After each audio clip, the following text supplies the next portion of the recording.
Bihar police ने पटना के फुलवारी शरीफ से पीएफआई के 2 लोगों को पकड़ा है।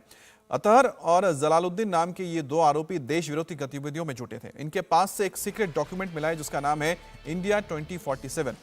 इस डॉक्यूमेंट में लिखा है कि 2047 तक इंडिया में इस्लामी राज कायम हो जाएगा, यानी कि इस्लामिक स्टेट बनाया जाएगा। इसमें यह भी लिखा है कि पॉपुलर फ्रंट ऑफ इंडिया में अगर 10% मुस्लिम भी जुड़ जाएं तो वो हिंदुओं को घुटने के बल पर ला सकते हैं और मुसलमानों का पुराना जो गौरव है वापस आ सकता है। ये दोनों लंबे समय के युवाओं को ट्रेनिंग दे रहे हैं। दरअसल इनका मकसद है कि जिस तरह से मुगलिया सल्तनत होती थी उसी तरह से भारत में भी एक बार फिर से मुस्लिम सल्तनत कायम की जाए। युवाओं को दूसरे धर्म से नफरत का पाठ पढ़ाया जाता था, उनको चाकू तलवार चलाने की ट्रेनिंग दी जा रही थी। पुलिस के हत्थे चढ़े ये दोनों एक्सट्रीमिस्ट ग्रुप पीएफआई के मेंबर हैं। एक का नाम अतहर परवेज है और दूसरे का नाम मोहम्मद जलालुद्दीन।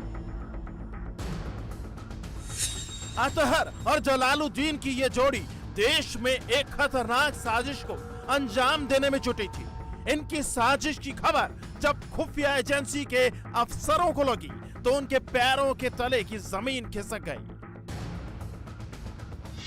इनके इरादे इतने खतरनाक हैं जिन्हें सुनकर हर कोई हैरान है। मैं 2 लाइन पढ़ना चाहता हूं जो बहुत ही ऑब्जेक्शनेबल है। इनका जो ये इंडिया विजन 2047 है, towards rule of Islam in India, internal document not for circulation, ये बांटने के लिए नहीं है। ये लोग गुप्त रूप से इसको करते हैं। इसमें जो लाइन मैं पढ़ रहा हूँ, हम लोग को मिलेगा सर ये बढ़िया ना भाई। Popular front of India is confident that even if 10% of the total Muslim population rally behind it, अगर पूरी मुस्लिम जनसंख्या का 10% भी पीएफआई के साथ आ जाता है, PFI would subjugate the coward majority community. उसके बाद पीएफआई जो बहुसंख्यक कमज़ोर और डरपोक समुदाय है उसको उनके घुटने पे लाएगी and bring back the glory, और इनको इस्लाम में दाखिल कराएगी। तो ये किसी भी धर्म के बहुत ही अगेंस्ट है। इसकी जितनी भी भर्त्सना एक सामान्य व्यक्ति करे वो बहुत ही कम है। सुना आपने अतहर और जलालुद्दीन की ये जोड़ी कितने खतरनाक मुहिम में जुटी थी। ये दोनों 2047 तक भारत को इस्लामिक राष्ट्र बनाने की हसरत पाले हुए थे। दोनों लंबे समय से देश विरोधी गतिविधियों में शामिल थे। ये दोनों हजारों युवाओं का ब्रेन वॉश करने में जुटे थे। ये युवाओं को मार्शल आर्ट और हथियार चलाने की ट्रेनिंग दे रहे थे। युवाओं को दूसरे धर्मों के लिए नफरत की सीख दे रहे थे। पिछले 2 सालों से ये पीएफआई और एसडीपीआई के नाम पर बहुत सारे लोगों को ट्रेंड कर रहे थे। बाहर के जो चरमपंथी एलिमेंट्स हैं उनको यहाँ आश्रय दे रहे थे, उनको ये कम्युनिकेट कर रहे थे। और 6 और 7 तारीख को, 6 और 7 जुलाई को यहाँ पर मार्शल आर्ट के नाम पर स्थानीय लोगों को बिहार के चरमपंथी तत्वों द्वारा तलवार, चाकू चलाने, दूसरे संप्रदाय के प्रति उन्मादित करने, सांप्रदायिक विद्वेष पैदा करने का प्रयास किया गया था। और इसका हमें सीसीटीवी फुटेज भी उपलब्ध है। अब जरा इस डॉक्यूमेंट को देखिए। अतहर परवेज और मोहम्मद जलालुद्दीन के पास ये मिला है। 8 पन्नों के इस डॉक्यूमेंट के सबसे ऊपर लिखा है इंडिया 2047। नीचे लिखा है towards rule of Islam in India.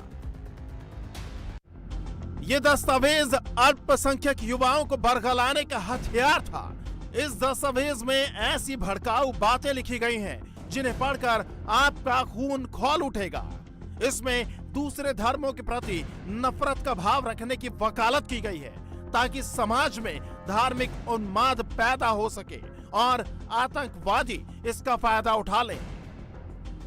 Athar Parvez Simi का कार्यकर्ता रह चुका है। इसका छोटा भाई पटना के गांधी मैदान में हुए बम ब्लास्ट का आरोपी है। ये कई आतंकी घटनाओं के आरोपियों का जमानतदार भी रहा है, जबकि मोहम्मद जलालुद्दीन झारखंड पुलिस के दारोगा पद से रिटायर हुआ है। खुफिया सूचना मिली कि फुलवारी शरीफ के नया टोला में मौजूद अहमद पैलेस में अतहर और जलालुद्दीन मिलकर एक संगठन चला रहे हैं ये लोग पीएफआई और एसडीपीआई के बैनर तले अपने काम को अंजाम दे रहे थे। दोनों किराए के मकान में रहकर छात्रों को मार्शल आर्ट की ट्रेनिंग दे रहे थे, उन्हें हथियार चलाना सिखा रहे थे।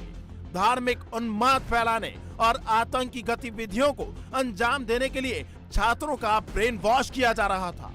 पिछले 2 महीने से कई लोग इनसे मिलने फुलवारी शरीफ आए। खुफिया एजेंसियों को तभी शक हुआ। ईसुफपुर में नहर के पास अहमद पैलेस में ऊपरी मंजिल पर पिछले 2 महीने से ऐसी एक्टिविटी चल रही है जिसका कोई नाम नहीं है, जिसमें दूसरे राज्यों से लोग आ रहे हैं। जो लोग आ रहे हैं बहुत ही संदेहास्पद आ रहे हैं। इंडिया टीवी हर वक्त हर जगह डाउनलोड करने के लिए सर्च करें India TV news Google play store या ऐप स्टोर पर।